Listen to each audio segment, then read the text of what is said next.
pendant le coup d'État de 97, moi j'ai été au parfum. C'est le général Ndengue qui était accompagné de Tassoua, le général Tassoua, François Ndengue, qui était venu me voir à Congo dans la rue Fouekele, et là où j'étais pendant ma convalescence. Ils sont venus me voir, ils m'avaient ramené un journal dans lequel j'avais fait mes déclarations où je trouvais ma photo de l'hôpital pour dire Michel, vraiment, avec tout ce que tu as subi, mais sache-le que le président va bientôt rentrer. Il se trouve encore en France, le président va bientôt rentrer, et nous allons encore reprendre le pouvoir. T'inquiète pas, c'est que tu souffres, mais ce n'est pas grave. On est venu te demander un service, Michel. Il faut que tu nous trouves des bons ninjas, et la plupart de ceux qui sont proches de Bernard Koulibaly. J'ai dit, mais pour faire quoi? C'est qui te parle comme ça? C'est le général, c'est l'actuel général Ndengue, le directeur de la police. Je lui ai dit, mais ils vont faire quoi? Il dit, non, le type là, il faut qu'il parte. Et quand j'ai vu le colonne de gens descendre en colonne couvrée, ils n'avaient pas des habits, je me suis dit, toute cette foule-là, qu'est-ce qu'ils vont faire avec tous ces gens-là? C'est-à-dire des jeunes Des jeunes, garçons déshabillés en colonne, déshabillés en en train de colonne les couvrée. conduire. Ils arrivent vers le bord du fleuve, on les aligne, ils ont ouvert le feu. Après, ils se sont retirés, ils sont allés dans l'herbe pour retirer des pneus qu'ils avaient garés là. Ils avaient des bidons d'essence, ils ont du gasoil, ils ont envie.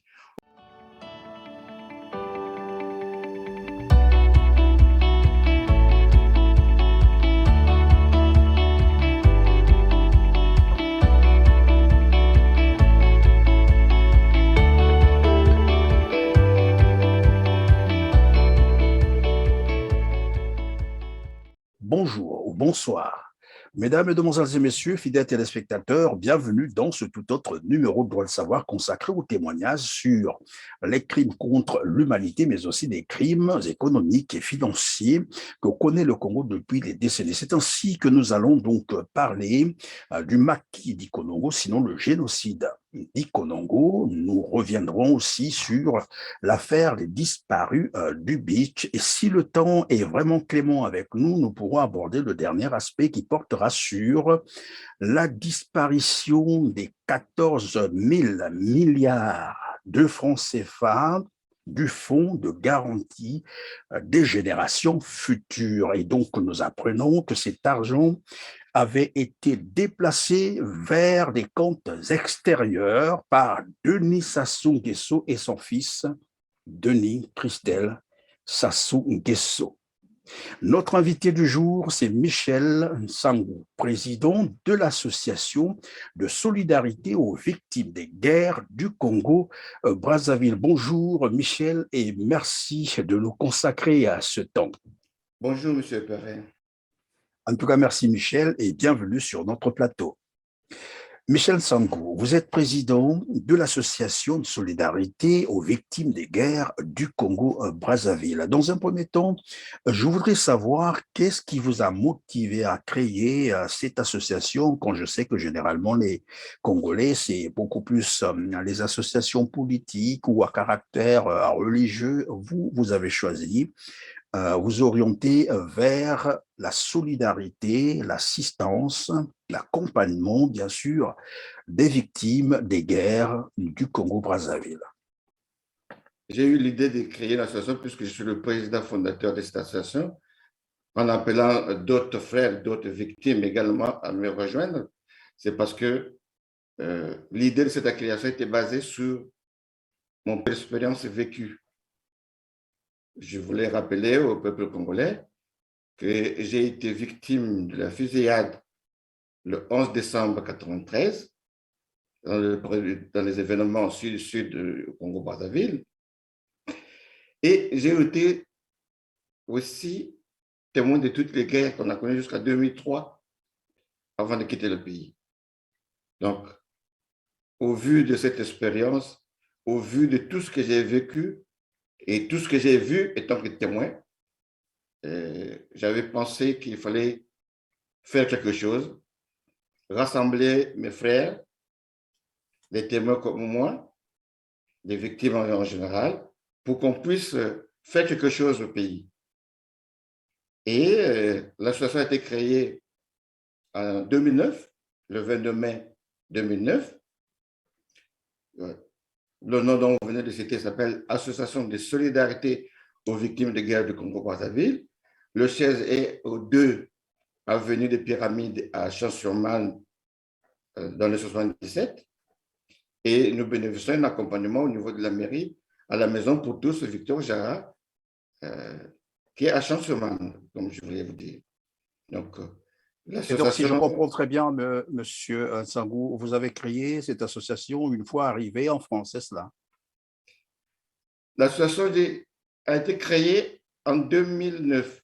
Moi, je suis rentré en France en 2003. Vous voyez, le temps de m'installer, le temps de comprendre comment ces choses se passent et à fur et à mesure, on a pu avoir l'expérience, le temps de faire aussi les papiers administratifs, parce que vous allez vous rappeler qu'en France, tout ne se passe pas en un clin d'œil. En cliquant, on vous donne tout ce qu'il faut. Donc, alors, lesquels animent votre association? Vous êtes seul ou vous avez des collaborateurs?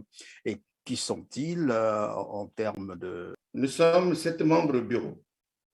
Et il y a des membres bénévoles aussi qui ont adhéré. La plupart, ce sont des gens qui étaient victimes au pays.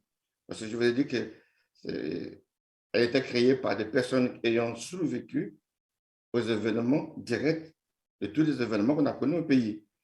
Bon, entre-temps, il y a aussi des compatriotes qui ont voulu avoir le souci de venir adhérer, mais c'est ce qui a compliqué un peu si on a pu avoir des rejets au niveau du tribunal pour rejeter les plaintes, parce qu'il y a eu la présence des personnes valides qui ont adhéré et la justice n'a pas voulu ça. Quelles sont vos priorités actuelles? L'objectif de la création de cette association, le principal, c'est d'apporter assistance aux victimes de guerre et défendre les droits des victimes devant les tribunaux dans les pays démocratiques.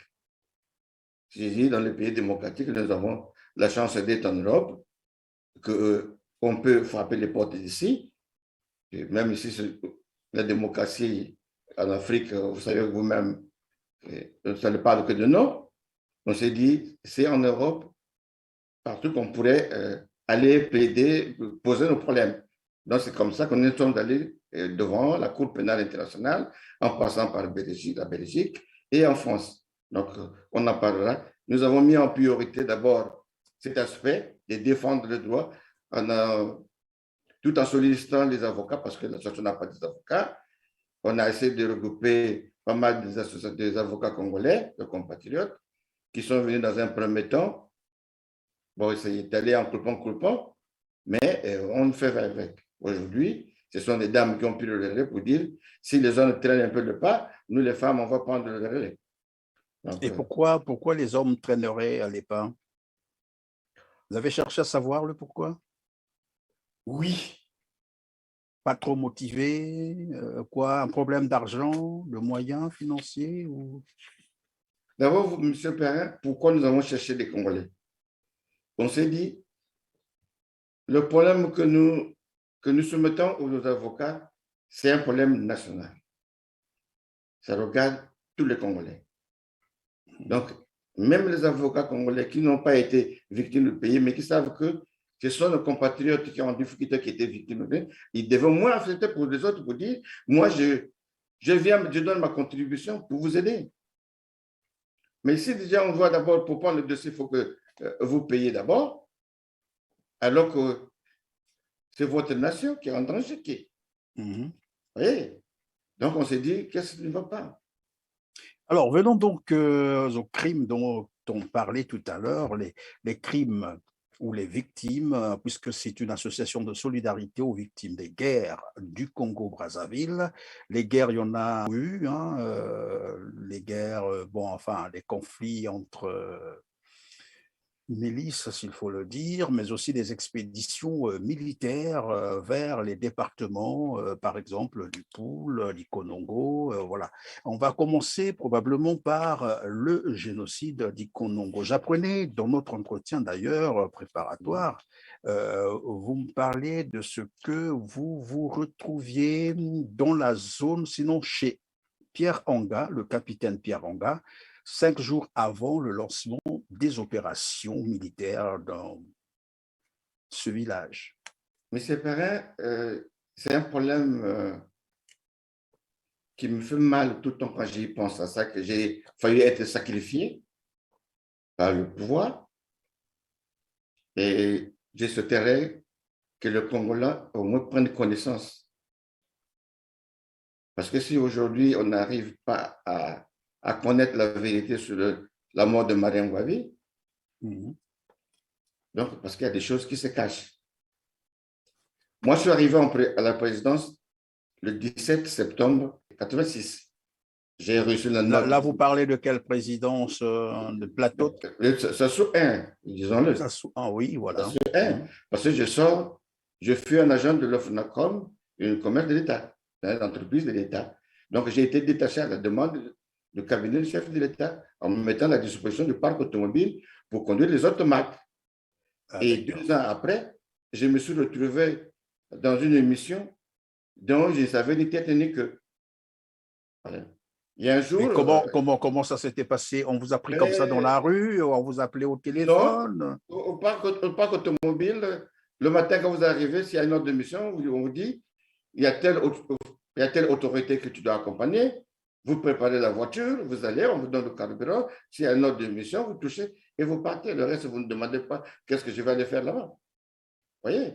Donc, j'avais accompagné l'ambassadeur Obou Pierre qui vient de nous quitter, paix à son âme. D'abord, sa mort m'a libéré un peu, parce que c'est un monsieur que j'ai respecté beaucoup. Mais après, quand j'ai dit, je me suis dit, tiens, mais on en a vu quand même beaucoup de choses, mieux vaut que je puisse dévoiler tout ce que je sais. L'objet même de ma plainte. Parce que pendant qu'on va continuer là, pardon Michel, sa mort vous a libéré, c'est-à-dire, qu'est-ce que vous voulez dire par là? Vous savez, il y a un principe à la présidence. Je le dis, beaucoup de chauffeurs le savent. Quand on est à la présidence, il y a un principe. On est là, quand on voit tout, on entend tout, mais on ne dit rien. Vous comprenez? Tout à fait. Et si moi, j'arrive à libérer ma voix, je le fais parce que je sais que j'ai été victime de fusillade. Et si ce n'était pas la volonté de Dieu, aujourd'hui, je n'allais pas être en face de vous. Voilà, vous étiez en train de nous expliquer votre mission sur Ikonongo. Est-ce qu'on peut revenir là-dessus une fois? Alors, après, je reviens. Il était une fois, on nous a dit d'aller au Rwanda. C'est pendant que Anga était révolté. Anga avait fait des cassettes accusant le chef de l'État dans la mort de Marien Ngouabi. Et du coup, donc, le président Sassou s'est dit il faut donc aller négocier avec lui pour négocier l'amiable. Mais pendant ce temps, la ville était quadrillée sous couvre-feu par la présidente de la République et plutôt par les éléments de la garde républicaine. La garde républicaine, appuyée par des Cubains, parce que le président Sassou était aussi gardé par des Cubains. On arrive à Rwanda, on va directement chez le préfet. Quelque temps après, il était vers 16 h. L'ambassadeur me dit Michel, accompagne-moi chez Pierre. Je ne connaissais pas quel est ce Pierre-là. Lui-même s'appelait aussi Pierre. On arrive, avant d'arriver dans la ruelle chez Pierre Anga, il y avait d'abord un bouchon de militaires qui était là avec tout l'arsenal qu'il fallait. Deuxième ruelle, en tournant la droite vers la cathédrale, parce que M. Anga, j'avais vite compris qu'il était voisin de la chevêché de Wando, l'archevêque de la ville de Wando. Et dès qu'on est arrivé, quand on a demandé de tourner, de garer à côté et de tourner, de prendre la position de départ, l'ambassadeur est sorti. Il est allé voir Anga. Quand le capitaine Anga raccompagne le colonel Lebou au point de la voiture, c'est là où j'avais senti que ça parlait, parce qu'Anga ne parlait pas en français. il lâchait des mots en français. Et le colonel Lebou parlait en patois. Et après, il disait, mais parle pas en français, parle en patois. Il dit, non, non, non, non, non. Et j'entendais dire... Qui demandait à l'autre de parler en français? L'ambassadeur demandait au capitaine Anga de parler en patois. Et le capitaine Anga, tellement fâché, disait, non, non, non, non, non, non. Le camarade Sassou doit assumer ses actes. C'est lui qui est le commanditaire de tout ce qu'on fait, tout ce qu'on a subi. Et il ne veut pas assumer. Je ne suis pas d'accord. Et je ne m'arrêterai pas là. J'avais vite compris, j'ai dit, ah, ici, hein. C'est le camarade Sassou qui est le commanditaire de tout ce qu'on vit, de ce qui s'est fait. Il fait allusion à quoi? Et ils se sont fixés rendez-vous. Bon, donc, à tout à l'heure, on est reparti chez le préfet. 1 heure après, on me donne l'ordre d'aller chercher un gars. Vous voyez? Je vais, je ne peux qu'exécuter. Quand je suis arrivé, d'abord, les militaires qui étaient là, quand on avançait la voiture, j'étais dans la voiture officielle de la présidence. Et par père, dans une voiture Mercedes 280. Quand on passait, on se levait les bambous, donc on passait. Ça se compliquait un peu. C'est la milice du capitaine Anga, parce que ses parents le gardaient lui aussi. Il avait érigé un barrage jusqu'à côté de son domicile. J'arrive, je trouve le capitaine Anga était prêt, vraiment habillé avec l'arsenal.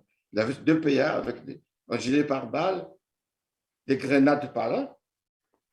Il rentre dans la voiture, on ne sait pas parler. On arrive à la préfecture.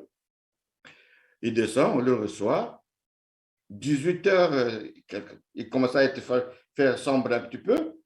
Le colonel raccompagne le capitaine Anga à côté de la voiture.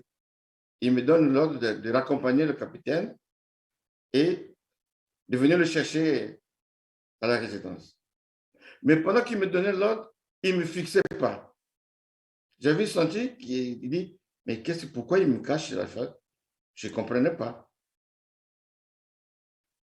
Donc, ça me tirait. J'avais peur, tu ne comprenais pas pourquoi il ne voulait pas me fixer pendant qu'il me donnait des ordres. Anga est rentré dans la voiture. Dès qu'on a démarré en sortant de la grande avenue, il m'a demandé de klaxonner 2 fois. Qui vous a demandé de klaxonner 2 fois? Capitaine Anga. Il me dit klaxonne 2 fois. Je lui dis, mais mon capitaine, il n'y a pas d'obstacle devant nous, pourquoi je veux klaxonner? Il dit, c'est un ordre. Il sort le PA, il me parle là, il me dit, c'est un ordre.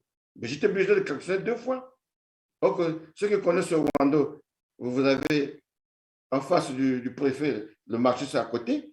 J'ai vu les gens sauter des murs, des tables de marché, mais avec des armes civiles.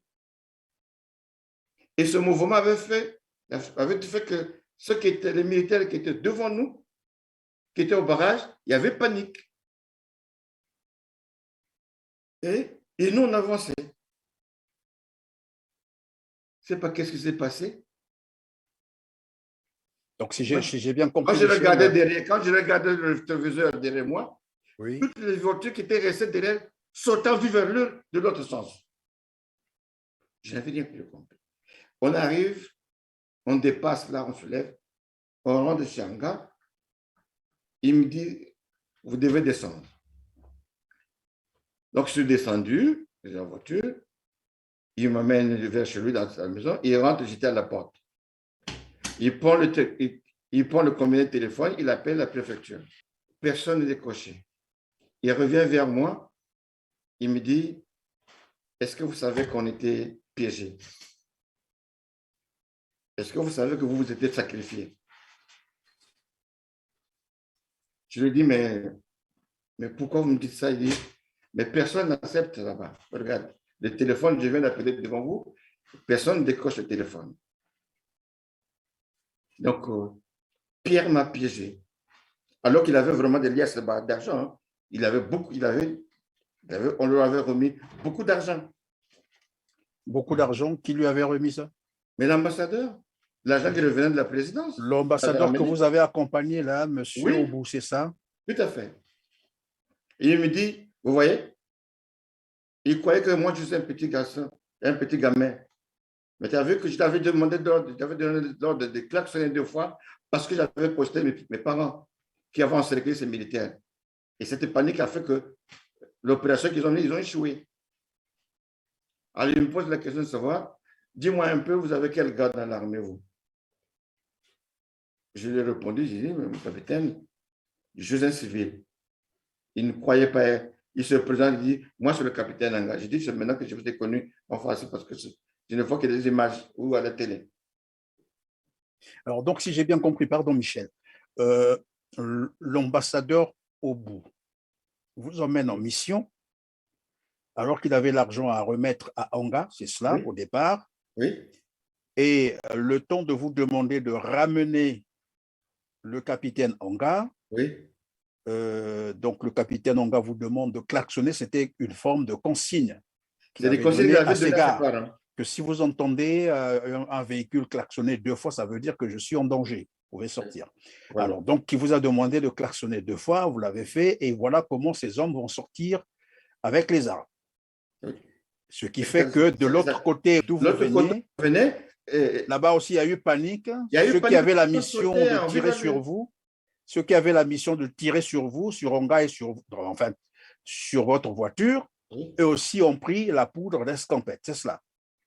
Ils avaient, bon, j'avais vite compris qu'ils avaient préparé le plan parce qu'ils savaient que le chauffeur qui est dans la voiture, donc on peut le sacrifier, y compris la voiture. Ça leur dit, le matériel à la présence, ce n'est pas leur problème, c'est l'argent de l'État.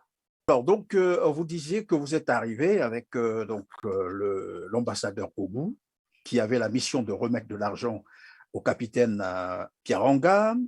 Et lorsque vous l'avez ramené, on vous a demandé donc de ramener le capitaine Anga. À ce moment-là, vous arrivez en cours de route, le capitaine vous dit de klaxonner 2 fois, une sorte de consigne à donner à ces gardes qu'il avait postés un peu partout, qui sont sortis avec les armes, ce qui fera que apparemment, donc, le coup qui avait été préparé, celui ou de l'abattre, malheureusement, vous aussi à côté, va échouer parce que les autres aussi, dès qu'ils ont vu ces hommes d'Anga armés, ben, eux aussi ont commencé à prendre la poudre d'escampette. C'est ce que j'ai semblé comprendre.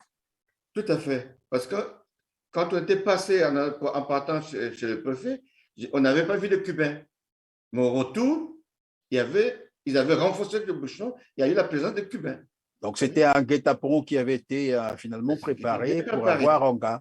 Et Anga me dit, quand j'ai répondu à la question, il m'a demandé si je connaissais la dame en question que je veux dire, qui s'appelait Henriette Coco. Je lui ai rappelé, la dame brune là, qui a le problème, oui, mais je lui ai dit, mais cette femme, elle n'est plus à Brazzaville, elle n'est plus à la direction de l'OFNACOM, elle était affectée à quoi? Ah, il s'est dit, ah oui, oui, oui, c'est vrai, vous avez raison, mais c'est ma cadette. Il dit, ah bon? Je ne savais pas. Et Après, donc, l'argent qu'on lui avait remis, c'était pourquoi exactement? mais c'était pour acheter son silence. Donc, dans le même temps, on lui envoie beaucoup d'argent, mais aussi des hommes pour l'abattre. C'est cela. C'est ce que j'ai semblé comprendre. Ça a été un piège, en fait. C'était le piège. On lui donnait l'argent, même si l'argent-là pouvait disparaître avec lui, ça leur disait, lui, c'était le but de l'effacer. De l'effacer. De l'effacer. Vous voyez? Mais dans tout ça, la conversation que vous avez eue avec Pierre Anga, qu'est-ce qu'il vous a dit exactement? Ben, il m'avait dit des choses sérieuses. Parce qu'après, il m'a dit, est-ce que, comme il était convaincu que je sors de l'OFNACOM, que je ne l'ai pas menti, et il m'a dit, vous n'êtes pas Congo? J'ai dit, oui, je suis du Poul, oui. Et, mais pourquoi vous me demandez ça? Il me dit, vous savez, tu viens de suivre ce qui s'est passé, tu deviens un témoin gênant. Sache-le, que Sassou ne garde pas. Il ne parlait pas de Sassou, il parlait, le camarade Sassou ne garde jamais de témoin. Donc ta vie est en danger. Parce que tu viens de vivre ce qu'on a subi, toi et moi. Qu'on vient d'échapper. Donc il faut faire attention. Et il ne t'a pas parlé de Mariam Gwabi, de ce qui s'était fait? Après, il m'a dit, voilà, vous savez pourquoi? Parce que j'ai fait des vidéos. Et Ah, j'en ai d'accord. critiqué. Il me dit, j'ai écrit partout dans les ambassades, j'ai envoyé dans tous les ambassades pour lui dire Mhm. que tout ce qui est arrivé, c'est lui le commanditaire. C'est lui qui avait donné les ordres contre le camarade Marine Ngouabi. Mais il ne veut pas assumer. C'est lui qui avait donné les ordres qu'on tue le camarade Marine Ngouabi. Donc, lui qui, Sassou Nguesso, Oui, c'est c'est ça? ça. Le camarade Sassou. Mais il n'assume jamais ses crimes. C'est ce qu'il avait dit. Voilà, il me libère, je rentre en passant vers le bouchon de l'armée. Et j'ai donc baissé les vitres de la portière gauche pour voir quels sont les éléments qui étaient là. J'ai reconnu les amis de la présidence qui étaient là. Il y a un, je ne citerai pas son nom. Quand il m'a vu, il a mis les deux mains dans la tête, il a tenu. Donc, sûrement qu'il avait d'autres conseils qu'on avait donnés, qu'on a dû prendre un chauffeur, un étranger qu'on a mis dedans. Donc, vous pouvez bouger la voiture. Mais quand il a vu que c'est un parent qui est là comme lui, j'ai ralenti pour l'appeler et il m'a fait signe de continuer. Ah, donc, comme quoi, lui, il savait ce qui devait se passer. C'est cela. Voilà. Mais il n'y a pas d'hasard. Je l'apprendrai plus tard. Donc, je vais à la résidence chez le préfet.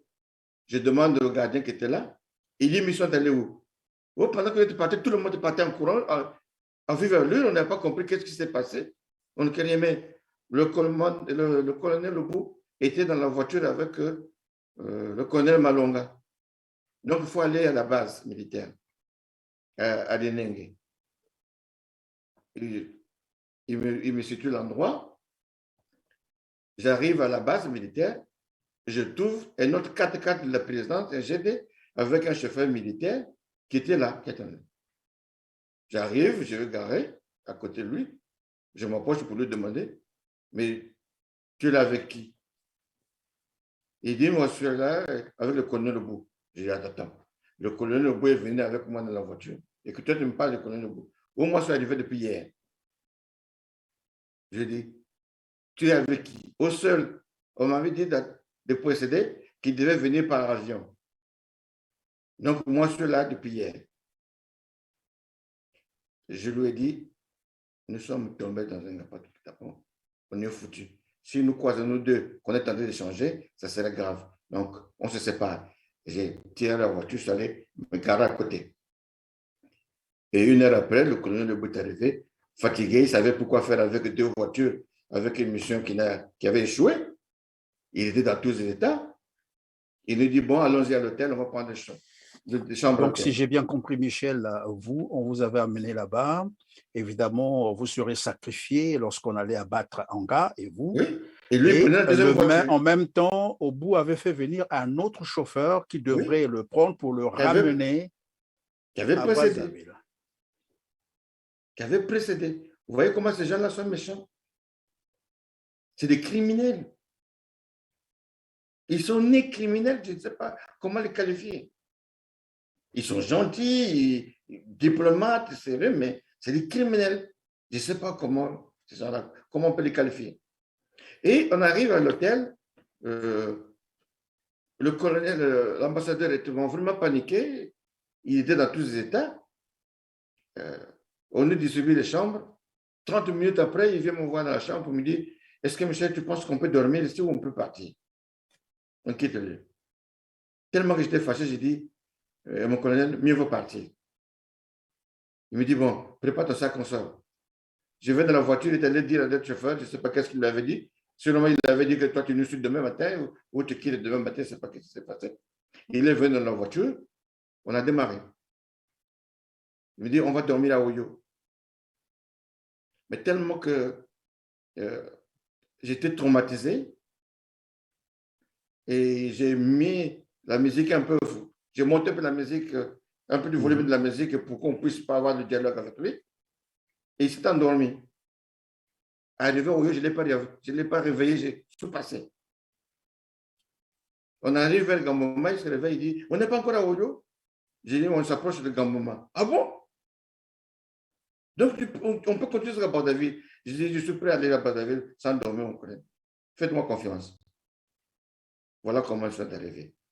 Alors, Alors donc, si j'ai bien compris, Denis Sassou Nguesso utilise l'argent du Congo pour corrompre les gens, parce que là, je viens d'apprendre qu'il a donné de l'argent aussi au capitaine Anga pour soit acheter son silence, ce qui n'a pas marché, mais je crois aussi que dans le même temps, son objectif était carrément d'abattre Pierre Anga, ce qui va d'ailleurs arriver, parce qu'après, il y a eu une oui, expédition militaire sur Ikonongo où on a rasé le je voulais, village. je voulais dire, M. Perrin, vous Oui, n'avez pas compris qu'arrivé à Brazzaville, 5 jours après, disons 7 jours, oui, 7 jours après, l'armée passait à à l'étape l'attaque. supérieure. Ils sont allés bombarder la maison d'Anga. Moi, je me disais, qu'est-ce qui s'est passé pendant les 7 jours alors qu'on leur a donné beaucoup d'argent pour acheter le silence? Et là, ils sont passés à la phase B pour aller attaquer celui. Malheureusement, Manga était tellement prudent, il avait fait le mur, il était parti. Hein. C'est ce qui a fait qu'on puisse connaître le génocide du Congo 3 mois après. Non, 3 mois, oui, 3 mois après, on m'a renvoyé à Ouando, cette fois-ci pour accompagner Maman Boale, qui était venue déposer les arbres de fleurs le 18 mars euh, Sur à la la tombe tombe, de Marien Gwabi. Marien Gwavi. C'est toujours moi. Je ramène Maman Boale à Ouando. C'est là où j'ai trouvé mes propres parents et on en a parlé avec eux. Je les ai dit, mais qu'est-ce que vous avez voulu faire pendant le jour où j'étais là? C'est moi qui étais dans la voiture. Ils t'ont répondu quoi? L'autre m'a dit, oui, le capitaine X, Mayuma, nous avait dit qu'il y avait un parade dans la voiture. On ne savait pas. Les éléments qui sont là, que le président avait vendus, ce sont les mêmes, parmi eux, ce sont les mêmes éléments qui ont provoqué la guerre de 98 dans le pôle. C'est-à-dire, Vous ne connaissez pas. Je vais vous apprendre, il faut que le Congolais sache qu'au pôle, après la guerre, après le coup d'État de 97, il y a eu une accalmie, mais quelques temps après, il y a eu des événements qui ont commencé vers Mindouli. Voilà, le commandant Kamar avait éliminé des ninjas en pleine route, il les a abandonnés parce qu'ils avaient problème de deal avec le problème de chambre, je ne sais pas ce qui s'est passé avec eux. Il les a battus. Donc, le commandant Kamar, à l'époque, et c'était les mêmes éléments que ce soit avait utilisé sur le génocide du Congo. Oui. Et et je c'est reviens eux, encore arrière parce que j'allais oublier un petit détail. Je oui, disais qu'après la mort de Mariam Wabi, et plutôt après avoir déposé Maman Boale, nous sommes là en 90, à la oui, veille de la conférence nationale.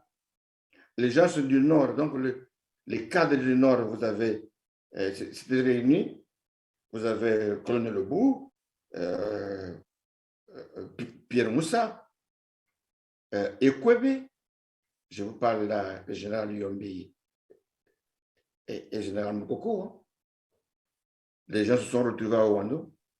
Mais comme l'ambassadeur Lebou me prenait souvent comme son chauffeur confident, c'était moi qui étais reparti, mais ils étaient en pleine réunion. Qu'est-ce qu'ils avaient décidé? Ils avaient dit, si le président n'indemnise pas les parents, ceux qui sont morts à Ikonongo, eh bien, il n'aura pas la cuvette, la région de la cuvette derrière lui pendant la conférence nationale. Eh bien, alors, ça ils ont savait été compris. indemnisés? Ils ont sorti l'argent du trésor. C'est encore moi qui étais reparti accompagner le colonel Lebou pour aller encore indemniser les gens au Wando jusqu'à Ikonongo. Vous avez amené les mallettes d'argent à Ikonongo, c'est ça? C'est des Ngiri, ils n'avaient pas de mallette ce temps-là. Ils ont l'habitude de mettre dans les sacs. Dans les gros sacs de Dans le farine, gros là? sac de Ngiri. Donc, Alors, Michel Sangou, nous avons aussi une contrainte du temps parce que nous avons 3 volets aujourd'hui. Il faut qu'on en termine. On va passer au second volet, c'est l'histoire, l'affaire des disparus de Beach. Là aussi, tu me disais que tu as été témoin d'un certain nombre d'événements où tu as même vu comment on exécutait les jeunes. Comment tu t'es retrouvé dans cet endroit et comment ça s'est passé?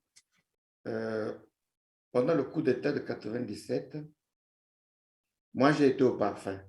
C'est le général Ndengue qui était accompagné de Tassoa, le général Tassoa, François, qui était venu me voir à Congo dans la rue Fouekele, et là où j'étais pendant ma convalescence.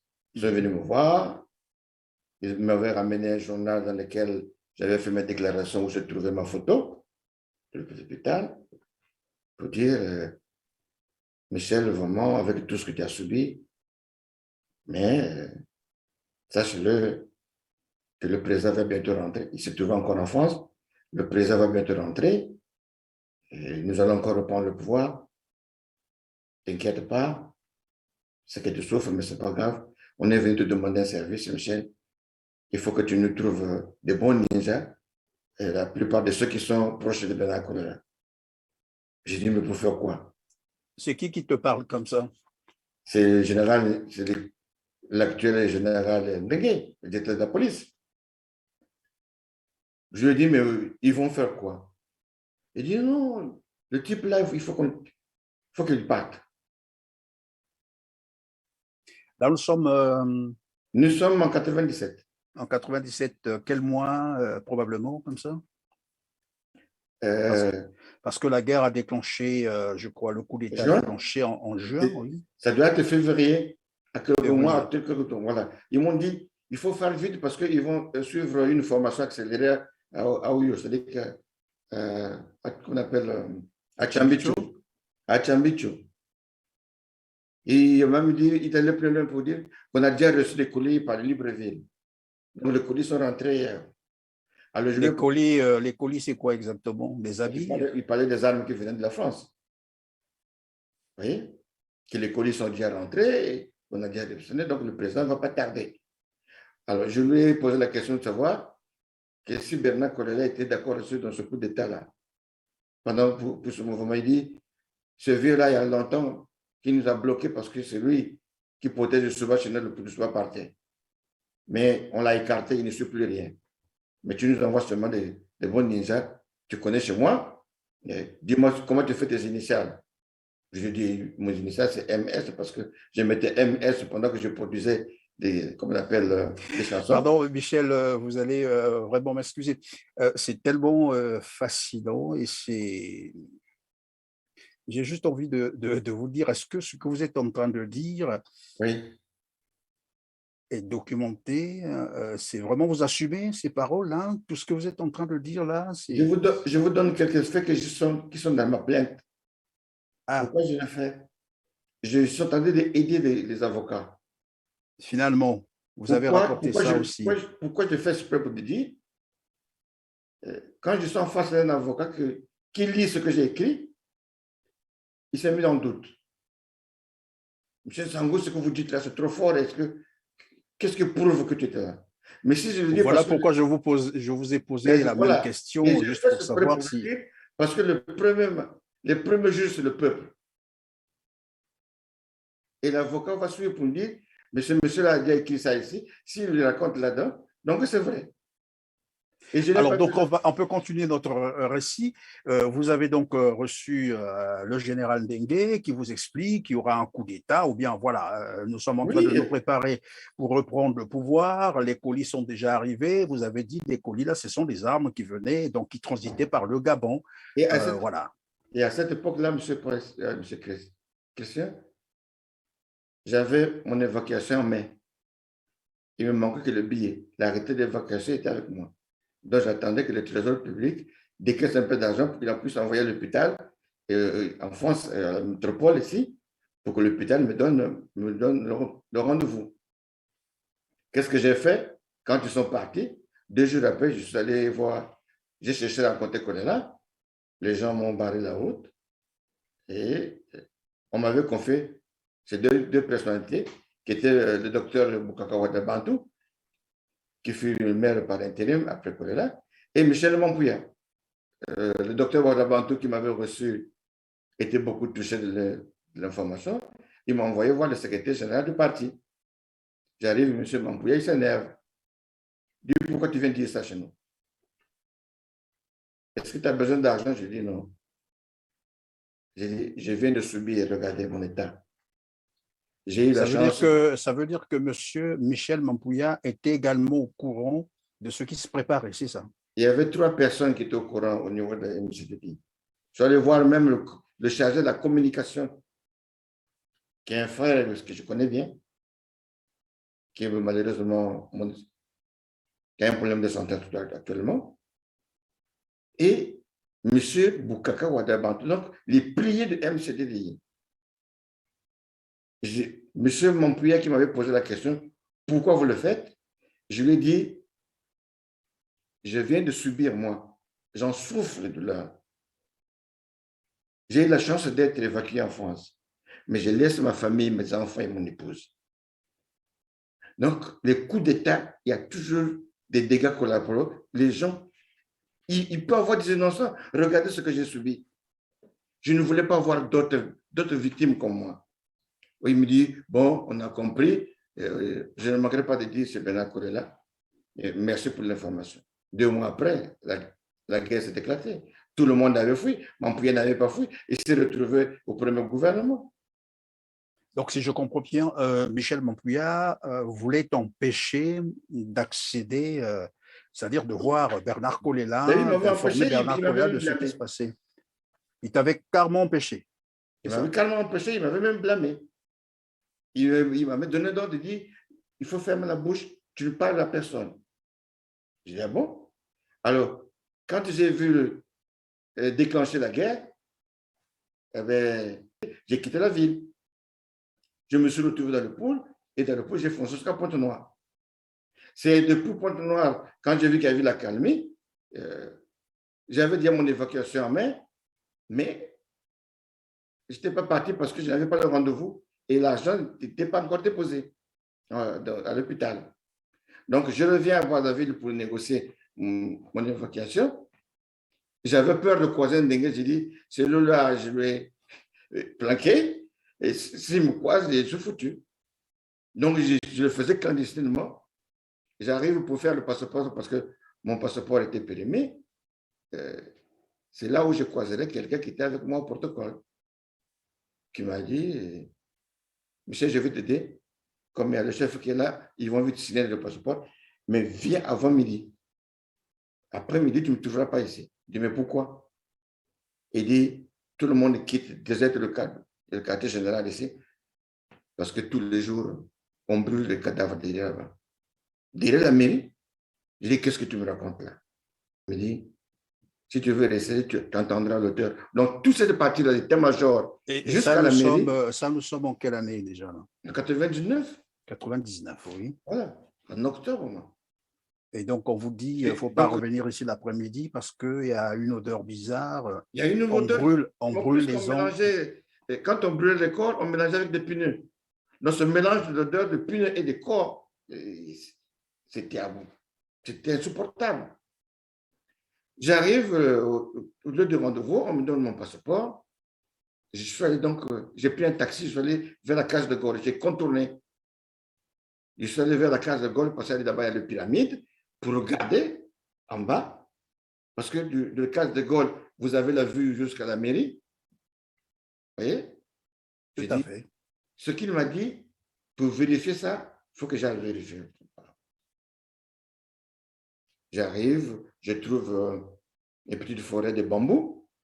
Et quand je me suis approché, j'avais vu qu'il y avait quelqu'un qui avait trouvé une place, qui venait s'asseoir là, parce qu'il y avait le petit truc à gros, plus un petit carton pour s'asseoir. Ça, c'est vers où? Pardon? C'est vers où, là? C'est vers Case de Gaulle. Après Case de Gaulle, en s'approchant, en face de la présidence. Vous voyez? Donc, vous avez les pyramides, vous avez... Là, on a construit le viaduc, là. Voilà. Alors, j'étais entre ces petits bambous-là pour dire, bon, je n'ai pas de vue parce que le président n'était plus au plateau, là. Il était un pilat.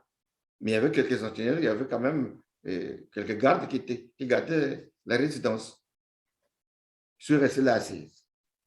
Sous les bambous. Sous les bambous. Vers 15 heures. Je commençais même à somnoler. J'ai dit, mais j'avais l'impression, j'avais la conviction qu'on tuait les gens parce que j'avais vu des taches de feu qui étaient abandonnées. J'ai dit, ces taches-là, ce qu'on m'a dit, c'est réel. Et quand j'ai vu le colonne de gens descendre en colonne couvrée. Ils n'avaient pas des habits. Je me suis dit, toute cette foule-là, qu'est-ce qu'ils vont faire avec tous ces gens-là? C'est-à-dire des jeunes Des jeunes, garçons déshabillés en colonne, en déshabillés en train de colonne les couvrée. conduire. Ils arrivent vers le bord du fleuve, on les aligne. Je n'ai pas vu quelqu'un fuir. Je n'ai jamais compris pourquoi cette obéissance-là. Les Ils gens, étaient attachés. ils attendaient chaque tour tomber. Ils ont ouvert le feu. Après, ils se sont retirés, ils sont allés dans l'herbe pour retirer des pneus qu'ils avaient garés là. Ils avaient des bidons d'essence, ils ont investi. Donc, pendant ce temps-là, le propriétaire de lieu était arrivé et il avait dit que la place était occupée et il voulait savoir qui était là. Il n'était pas parti. Mais moi, j'avais perdu, comment on appelle, Vous j'ai n'étiez été plus en plus en vous, moi, là, oui, je avec comprends. plus Oui. d'émotions et j'ai pleuré. J'ai En ce pleuré. temps-là, il n'y avait pas encore les téléphones portables pour filmer. Mais il n'avait pas. Vous voyez? Même portable, c'est maintenant qu'on a maintenant le digital où tu peux filmer. Mais lui qui venait, il avait une petite caméra. Donc, il venait filmer de temps en temps. Et quand je me suis réveillé, j'avais vu que c'est un ancien gendarme qui était là, que je connaissais. Il me dit, monsieur, je dis, donc c'est toi qui... Il dit, mais c'est ma place. Mais je ne savais pas qu'il voulait savoir qui était là. Je suis allé Et tomber donc, sur lui. lui, il avait eu le temps de filmer Il avait eu le certaines temps de filmer. exécutions. Moi, on s'est partagé. Il dit, ah, il faut qu'on parte derrière la maison là-bas pour qu'on puisse parler parce que ceux de l'autre côté, depuis la présence, ils ont des jumelles, ils peuvent nous voir parce qu'ils peuvent nous tirer. Donc, on est allé derrière la maison qui était à côté. Je n'arrivais pas, je l'ai embrassé. Je suis tombé sur lui pour pleurer. J'ai dit, je ne peux pas comprendre ça. Il dit, attends, je vais te montrer ce que j'ai dans ma boîte. J'ai vu les premières images, c'est horrible. Alors, je lui ai dit, comment faut-il faire? Moi, demain, je vais chercher mon visa, je voyage. Mais si je partais avec ça, il me dit, tu ne pourras pas partir à l'aéroport parce que à l'aéroport, on déballe tout. Si on t'attrape avec ça, tu finis, on va t'abattre sur le terrain. On s'est entendu. Je lui ai donné des conseils de multiplier ces cassettes-là pour donner aux parents parce qu'on ne sait jamais ce qui peut arriver. Donc, voilà, en gros. Et pourtant, pendant que vous êtes en train d'expliquer, moi, ça me rappelle un peu un livre que l'actuel Premier ministre a écrit, Anatole Koline-Bakosso, qui semblait nier que c'était des, comme disait lui-même d'ailleurs, c'est des fictifs, il n'y a jamais eu des victimes dans cette histoire, c'est-à-dire les 353 jeunes exécutés au beach, c'était vraiment fictif. Pour lui, ben voilà, ça n'existait pas. Monsieur Perrin, quand vous avez à la tête de payer un criminel et que vous appelez de venir travailler avec lui dans son gouvernement, vous devez refuser pour dire ce monsieur est un criminel, je ne peux pas accepter de travailler avec lui. Mais si vous acceptez, c'est que vous devenez complice aussi. Et pendant qu'on tuait ces gens-là, tous ces membres dont vous me citez le nom, ils étaient au gouvernement. Avez-vous déjà connu un ministre démissionné pendant qu'il y a eu des crimes? Toutes ces guerres qu'on a connues au pôle, vous avez entendu un ministre démissionné pour dénoncer ça? Voilà pourquoi tous ces gens insérés dans la vie, parce que c'est tout un régime. Ils sont tous criminels parce que c'est des complices. On arrivera, je ne sais pas s'il faut tout dévoiler. Non, mais aujourd'hui, nous avons, comme je disais, 3 volets disons, 3 petites histoires à raconter et le temps est pratiquement à la fin. On va passer donc au 3e témoignage, s'il faut dire ainsi.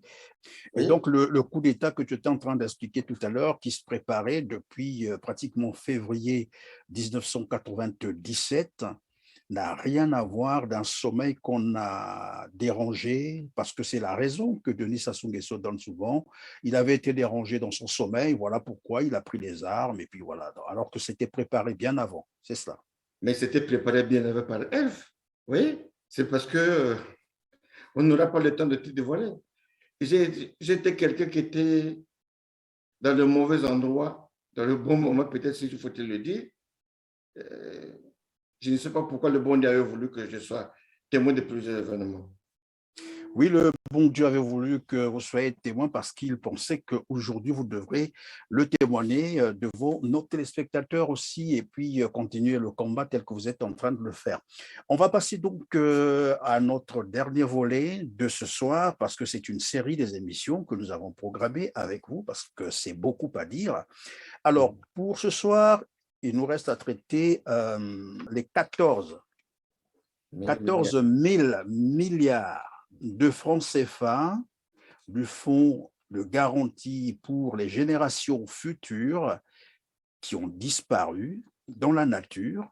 Tout le monde en parle, mais personne ne sait où sont passés les 14 000 milliards. C'est quand même l'équivalent de pratiquement 5 ans, si ce n'est pas 7 ans de budget du Congo-Brazzaville. Comment vous avez appris cette information et qui vous l'a dit et qu'est-ce que vous en savez? Là aussi, M. Perrin, qu'il le comprenne pourquoi je me suis engagé d'aller porter plainte, parce que j'en ai vu trop, c'était trop. En 1994, je n'avais pas cette information-là. Je m'étais basé sur des crimes, en parlant un peu des détournements de fonds publics, parce que il faut que je rappelle que Sassou Nguesso, Sassou 1, j'ai été employé comme convoyeur de fonds. Hein. Les fonds qui venaient de Libreville, que j'ai ramenés, que je partais déposer dans la maison du président Sassou, dans la chambre, là où son coffre-fort. Pardon? Ben, j'ai dit bien que le Congolais sache que moi, j'ai été chargé souvent, je partais recevoir de l'argent depuis l'aéroport, accompagné du colonel Onyangi, toujours le colonel Obou, qui accompagnait l'argent de Libreville, pas de vol spécial. Et souvent, quand ça venait à l'aéroport, on éteignait la lumière, personne ne savait, on n'était pas accompagné par des militaires, souvent deux voitures, on me met avec l'argent avec tous les sacs, ils prennent le devant, moi je suis derrière. De l'argent, pourquoi? Ça venait d'où et pourquoi? Mais j'ai constaté que souvent que ces opérations-là tombaient souvent vers la fin du mois. Quand on était vers le 25, le 26, c'était pour compléter selon le salaire. Seulement que il avait l'information pour demander peut-être au ministre des Finances pour dire est-ce qu'on peut payer le salaire? Il dit ah chef, il manque tant. Seulement c'est comme ça. Et il demandait, il faisait venir l'argent pour compléter. Donc on peut dire qu'il a dû prendre, j'allais dire, est-ce que il a pris tout l'argent du trésor. Est-ce qu'on avait encore notre deuxième trésor public là-bas? C'est dans une banque. Quelle est cette banque-là? C'est sa banque privée ou son compte privé, familial. Comment un chef d'État... Donc, c'est que, pardon, si j'ai bien compris, Sassou Nguesso a donc, comme qui dirait, vidé le trésor du Congo, il a mené l'argent ailleurs et lorsqu'il s'agit, par exemple, de payer les salaires, il demande qu'on lui renvoie un peu d'argent pour compléter les salaires. Je crois qu'il ne vidait pas. Sûrement que ça doit être le revenu pétrolier qui tombait directement dans ses comptes. Vous voyez? Donc, toutes les recettes douanières, ce qu'il demandait, les recettes du pays qui partaient au trésor, n'étaient pas souvent suffisantes pour payer les salaires. Et lui, il complétait. Et probablement, c'est ce qui continue à se faire jusqu'aujourd'hui. Finalement, c'est ça qui continue à se faire jusqu'aujourd'hui. Parce que personne n'a jamais compris d'où vient l'argent qu'on paye les salariés au Congo jusqu'aujourd'hui. On n'a jamais su. Monsieur Perrin, les Congolais n'ont qu'à des yeux pour pleurer. On parle de 14 000 milliards, mais cet homme avait commencé à très longtemps. Et ils le savent, que le président Sassou gère le pays comme une épicerie familiale. Vous voyez? C'est du jamais vu. Vous savez, quand tu partais, quand tu ramenais l'argent, le matin, de fois, on m'appelait pour dire Madame Sassou vous envoie Kinshasa. Je partais déposer l'argent chez Maman Poto, qui est la mère à Maman Sassou. Là aussi, c'est des sacs ou bien des oui. Des fois, pour traverser à Kinshasa avec une voiture officielle, on nous dit bon, tu en as pour 2 jours ou une journée, je vais me balader. On m'utilisait seulement comme ça. Et en termes de quantité, tu pouvais avoir combien de sacs comme ça qu'on te demandait d'aller Non, c'est des petits. Vous savez, même une valise, c'était beaucoup de millions. Hein? C'est le blanchiment d'argent. Sa maman était commerçante à Kinshasa, elle avait tout un magasin. Il avait encore elle a laissé une chaîne de boulangerie qui est la toute première à Kinshasa. C'est l'argent du Congo. Alors, donc, nous parlions des 14 000 milliards des générations futures qui ont disparu dans la nature. Comment vous avez eu l'information? L'information est arrivée par le ministre Mathias Nzon, qui fut lui-même l'initiateur de cette compte. Monsieur Mathias Nzon avait tenu une conférence de presse ici. C'était au même moment que j'avais déposé ma première plainte en 2014. Je suis allé à cette conférence de presse pour prendre part.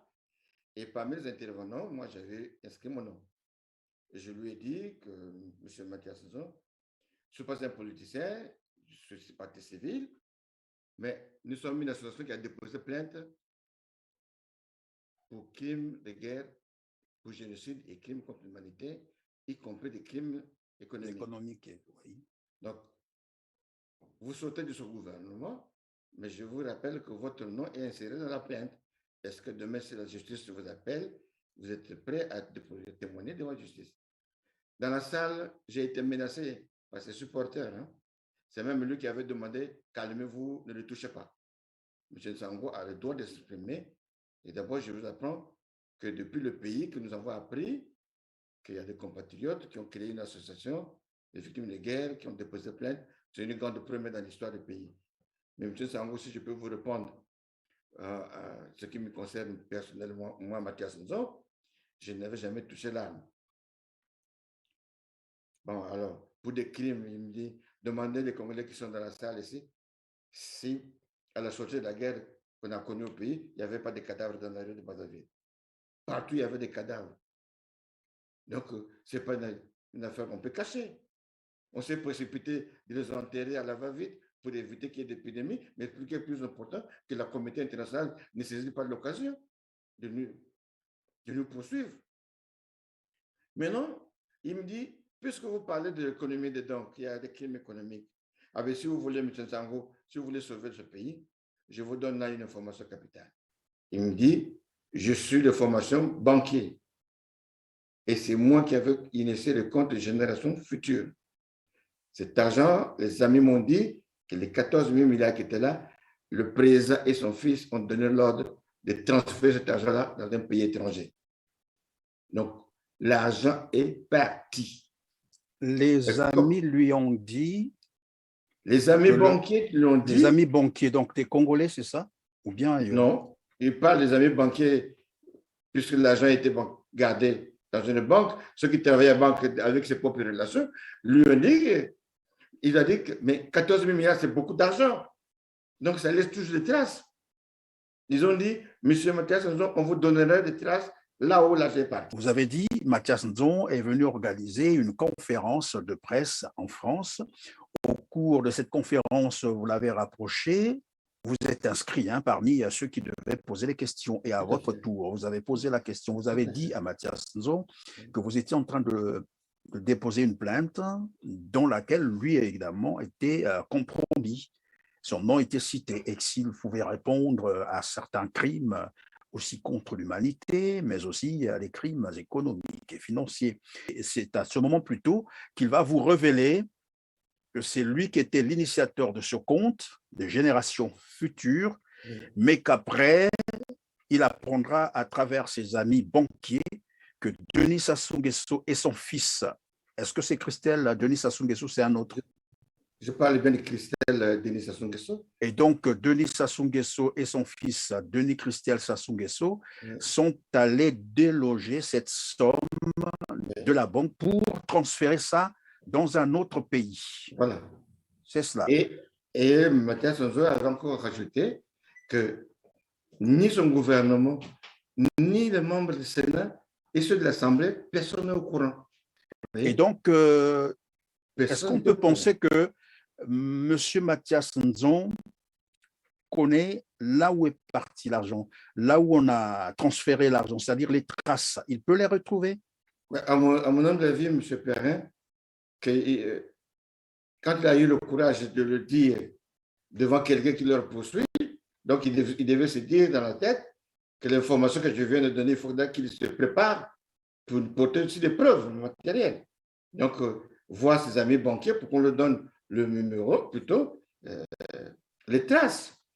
Vous voyez? Alors, moi, qu'est-ce que j'avais fait?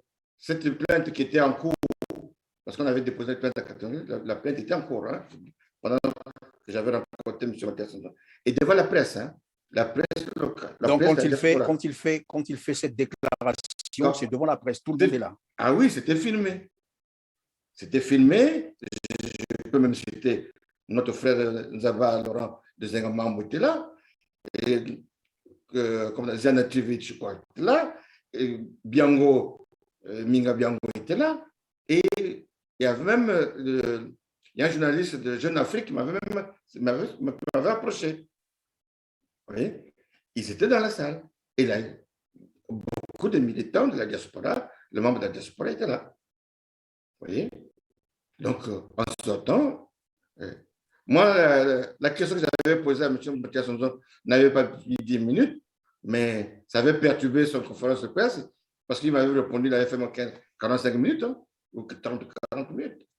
Il fallait qu'il puisse... En train de vous expliquer que c'est lui qui avait initié donc le compte et que l'argent avait été déplacé par Denis Sassou Nguesso et son fils Christelle à Denis Sassou Nguesso. Vous vous rendez compte que le président n'avait pas nié pour dire que cet argent n'existe pas. En 2016, la question lui avait été posée sur Télé Sud pendant les événements, pendant plutôt la campagne en 2016. Il y a une fille de Ouesso qui avait posé la question au président qui voulait savoir où était parti l'argent. Oui, j'ai suivi, sinon, j'ai déjà suivi cette interview-là, là où d'ailleurs il était un peu dubitatif. Cette fille-là, que l'argent était gardé pour les générations futures, que l'argent est bel et bien là. Et en 2021, pendant les élections, les gens en ont parlé. Mathias Sanzon était revenu là-dessus. Même le défunt Guy Parfait-Kolela en a parlé. Yom en a parlé qui fait son directeur de campagne. Mais le président, le gouvernement n'avait jamais répondu. Nous avons seulement vu les menaces du ministre Thierry Mongala, qui a dit, celui qui va parler de l'argent des générations futures qui ne porte pas de preuves, nous allons porter plainte. Mais la plainte qui a été déposée, je l'ai fait contre M. Mathias Sanzon pour qu'il vienne répondre devant la justice. Alors, et Thierry Mongala vous a déjà appelé pour vous dire que... Il ne peut pas m'appeler pour vous dire quoi. C'est maintenant qu'il apprend qu'il y a des plaintes qui se préparent là-dessus. Nous, on a saisi des avocats. Et lui, il est cité là-dedans? Tout le monde, c'est une fois que la plainte sera déclarée recevable en France, qu'il y ait conseillers, ministres, députés qui se trouvaient sur le territoire français. Il s'est arrêté.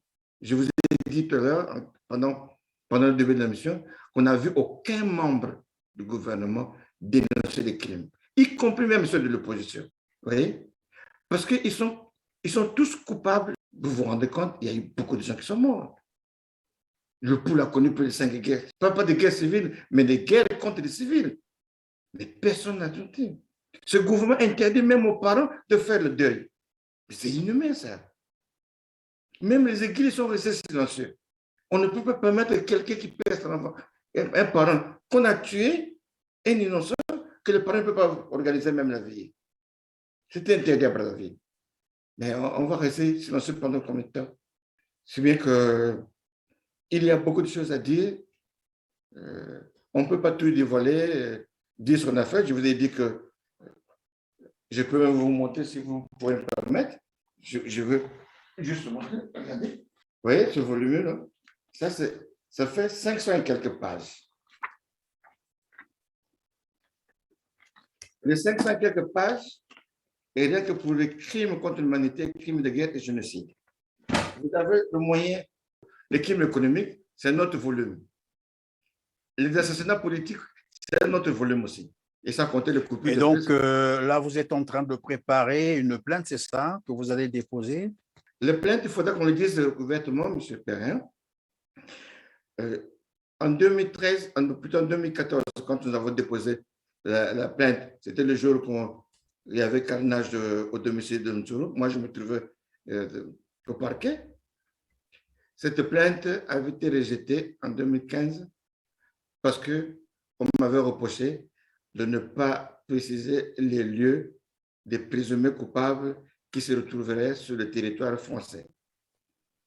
Donc, nous sommes repartis en 2016 pour déposer plainte, cette fois-ci avec Maître Nkunku, qui avait préjoué parce qu'au même moment, le président Sassou, qui avait envoyé plusieurs gens pour demander qu'on puisse négocier l'amiable, je l'avais carrément balayé de revers, avait souhaité régler le problème lui-même.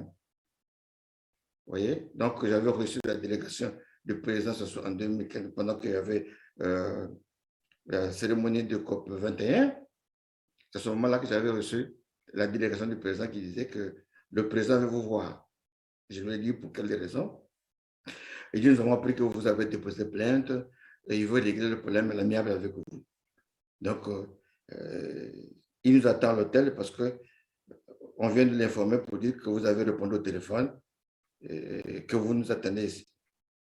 J'ai dit à la délégation, j'ai dit au président du problème qu'il n'a pas de problème avec moi, que j'étais un pauvre chauffeur quand j'étais à la présidence, que je n'attends pas un poste ministériel, s'il vous plaît, et il n'a pas affaire avec moi. C'est une association qui s'est engagée, nous avons des avocats, donc il faut qu'on me donne le temps que je puisse me rapprocher des membres. Si demain ils acceptent qu'ils ont envie de prendre de l'argent, dans ce moment, on va vous appeler, laissez-moi vos coordonnées. Et quand j'ai pris les coordonnées, j'ai donc appelé 3 personnes. La première, j'ai appelé le ministre Maleka, qui était souvent attaché avec moi. Il a rigolé, il dit, ah, Michel, tu les as eu vraiment. Deuxièmement, il me dit, qu'est-ce que tu fais? Il faut que j'appelle les membres. J'ai essayé d'appeler les membres qui ont décliné l'offre pour dire, Papa Mtsangou n'accepte pas, on doit aller en justice. Et on doit aller en justice, Michel Nsangou, ce n'est pas évident qu'on termine tout aujourd'hui. On va donc, le temps qui nous est imparti aujourd'hui est pratiquement à sa fin. C'est ce que me dit le technicien, on est presque à la fin de l'heure. Oui, Michel, apparemment, vous avez quelque chose à dire en dernier. Oui, juste pour informer les Congolais que samedi, nous organisons une réunion élargie aux 2 avenues des Pyramides à Champs-sur-Marne et que j'ai essayé de lancer le communiqué sur le réseau pour en parler, pour que je puisse aussi donner mon compte rendu de la procédure qui est en cours. Donc, que les gens viennent, ceux qui souhaiteront venir écouter. Nous ne sommes pas là pour dénoncer, nous passons maintenant par les actes.